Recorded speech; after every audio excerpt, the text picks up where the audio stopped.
Market లో invest చేసి మీ డబ్బులు డబుల్ చేసుకోవాలనుకుంటున్నారా? సుందరరామిరెడ్డి గారి సెమినార్ కి అటెండ్ అవ్వండి.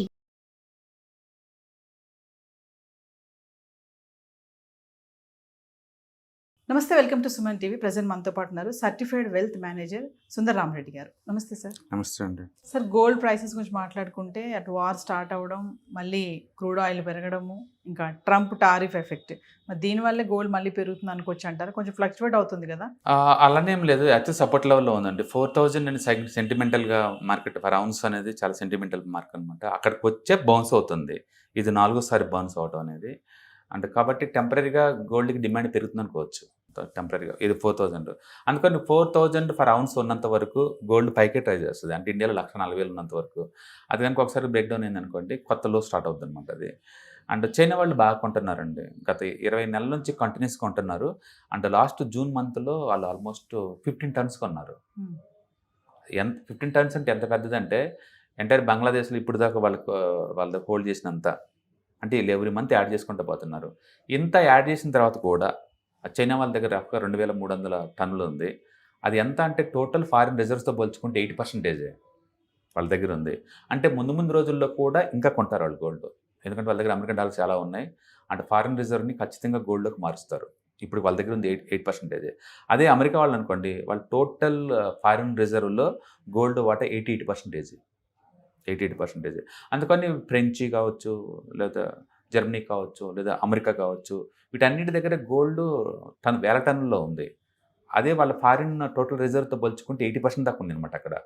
బట్ ఇప్పుడిప్పుడే చైనా, ఇండియా ఇలాంటి వాళ్ళు లైన్లోకి వస్తున్నారు. ఇండియా అయితే వరల్డ్లో టాప్ 8th కంట్రీ అనమాట. మన దగ్గర 80 టన్స్ ఉంది. మన దగ్గర ఆల్మోస్ట్ 18% ఉంది. టోటల్ ఫారిన్ రిజర్వ్లో 80% గోల్డ్ ఉంది. బట్ చైనా అట్ట కాదు, జస్ట్ 8%. కాబట్టి ముందు రోజుల్లో కూడా వాళ్ళు గోల్డ్ని కొనే ఛాన్స్ ఎక్కువ ఉంది. కాబట్టి వాళ్ళు సపోర్ట్ ఇవ్వచ్చు గోల్డ్ ప్రైస్కి.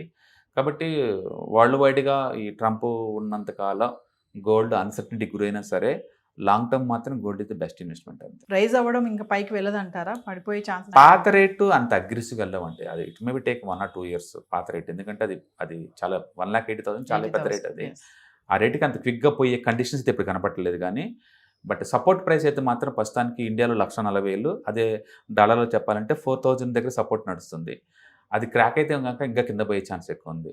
But world wide central banks కొంటున్నాయి కాబట్టి hope that's going to give the support. But గుర్తుపెట్టుకోండి, ఇంటర్నేషనల్గా ఆల్ బ్రోకర్స్ అందరూ కూడా షార్ట్ టర్మ్లో 4,000, లాంగ్ టర్మ్లో 6,000 ఇస్తున్నారు టార్గెట్ పర్ ఔన్స్. కాబట్టి లాంగ్ టర్మ్లో స్టిల్ డిమాండ్ అనుకోవచ్చు. మనం ఏంటంటే 1,40,000 దగ్గర ఎస్ఐపి బిగింగ్ చేసుకొని ఎవ్రీ డిప్కి మనం బై చేసుకుంటూ పోవడం ద్వారా లాంగ్ టర్మ్లో వెల్త్ క్రియేట్ చేసుకోవచ్చు. షార్ట్ టర్మ్లో అంటావా, ఇవాళ రేపట్లో 1% ప్లస్ ఆర్ మైనస్ అవడం ఎవ్రీ డేస్ వస్తూనే ఉన్నాం. కాబట్టి షార్ట్ టర్మ్లో వాలటైలిటీ ఉంటుంది ఎంతకంటే. కమింగ్ టు మా సిల్వర్ గురించి మాట్లాడితే, ఇండస్ట్రియల్ యూసేజ్ తగ్గిపోయింది అనుకోవాలా ప్రైస్ ఇలా పడిపోవడానికి? నో, ప్రపంచవ్యాప్తంగా ప్రొడక్టివిటీ హై ఎండ్లో నడుస్తుందండి అన్ని చోట్ల కూడా. అంటే ఎలక్ట్రికల్ వెహికల్స్ ఇంకా ఎక్కువ వస్తుంది, ఇండియా నుంచి కావచ్చు, బయట నుంచి కావచ్చు. కాబట్టి పేపర్ స్పెక్యులేషన్ తగ్గుతుంది అంతే. అంటే పేపర్ ఇన్వెస్ట్మెంట్స్ అంటే ETFs, index funds, features, options, ఈ రూట్లో స్పెక్యులేషన్ తగ్గుతుంది అనుకోవచ్చు. ఒరిజినల్గా సిల్వర్, గోల్డ్ ఎప్పుడు కూడా డిమాండ్ ఉంటుంది. ఎందుకంటే అది మైనింగ్ యాక్టివిటీ ద్వారా తెచ్చుకోవాలి తప్ప ల్యాబ్లో తయారు చేయలేం కదా. కాబట్టి తగ్గే ఛాన్స్ లేదు. తక్కువ అంటే అటు మామూలు పెరుగుతూ ఉంటుంది. మరి ఎప్పుడైనా లాస్ట్ ఇయర్ బాగా పెరగడం వల్ల వచ్చిన సైడ్ ఎఫెక్ట్స్ ఇవి, అంతే తప్ప డిమాండ్ లేకైతే కాదు. ఖచ్చితంగా ఇండస్ట్రియల్ లిటరేటీ పీక్ లెవెల్లో ఉంది. కాబట్టి లాంగ్ టర్మ్లో డిమాండ్ ఉంటాయి. అండ్ షార్ట్ టర్మ్లో ఎప్పటికప్పటికే కరెక్షన్ గ్రోత్ ఉంది. కాబట్టి ఈ ప్లేస్లో సెట్ అవ్వచ్చు. నేను అనుకోవటం ఏంటంటే గోల్డ్ 1,20,000 కొద్ది ద బెస్ట్ ప్రైస్. అంటే సిల్వర్ కనుక below 2 lakh anything is best price కింద లెక్కేసుకోవచ్చు. అంటే మరి ఇప్పుడు ట్రంప్ టారిఫ్ కూడా ఏమన్నా ఇంపాక్ట్ పడుతుంది అనుకోవచ్చు అంటారా? చెప్పాను కదా, అన్సర్టనిటీ ఎక్కువైతే అన్ని అసెట్ల కరెక్షన్ గ్రో అవుతాయి. బేసికల్గా వరల్డ్ వైడ్గా ఏంటంటే డెట్ ఫండ్స్కి హ్యూజ్ డిమాండ్ వస్తుంది. ఎంతకాలం ఈ అన్సర్టనిటీ ఉంటుందో తెలియదు కాబట్టి బ్యాంకు వడ్డీ రేట్లు పెరిగే ఛాన్స్ ఎక్కువ అవుతుంది. ఊహించుకోండి, ఈ క్రూడ్ ఇలా పెరుగుకుంటూ పోతుంది అనుకోండి, ఇన్ఫ్లేషన్ పెరుగుతాయి వరల్డ్ వైడ్గా. ఇండియాలో ఇప్పటికే inflation RBI target 4% last month reach అయింది ఆల్రెడీ. ఇప్పుడు ఇంకా అది పెరుగుతుంది అనుకోండి, ఇన్ఫ్లేషను వడ్డీ రేట్లు తగ్గించారు, ఇంకా పెంచుతారు. వడ్డీ రేట్లు పెరిగినాయి అనుకోండి, ఇంకా ఇండస్ట్రీ పెద్ద పెరగదు. కాబట్టి ఓదానికి ఒకటి చైన్ రియాక్షన్ నడుస్తూ ఉంటుంది అనమాట. కాబట్టి యుద్ధాలు ఆగేంత వరకు ఏదో ఒక అసెట్ అప్ అండ్ డౌన్ అవుతూనే ఉంటుంది. ప్రస్తుతానికైతే గోల్డ్, సిల్వర్ అయితే 4,000 దగ్గర సెట్ అవుతూ ఉంది. అది క్రాక్ అవ్వకుండా ఉన్నంతకాలం సపోర్ట్లో ఉంటుంది. బట్ ఒకసారి అది బ్రేక్ డౌన్ అయిందంటే మాత్రం ఇంకా కింద పోయే ఛాన్స్ ఉంది. పాత రేట్లు ఈ 1 yearకి రీచ్ అవ్వవు.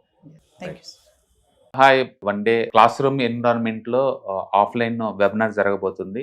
అండ్ ఇంట్రెస్ట్ ఉన్న పార్టిసిపెంట్స్ ఈ కింద స్క్రోల్ అవుతున్న నెంబర్కి రింగ్ చేసుకొని సీట్ బుక్ చేసుకోండి. దీంట్లో ETFs, index funds and mutual funds మీద completely and hand holding experience మీకు ప్రొవైడ్ చేయబడుతుంది.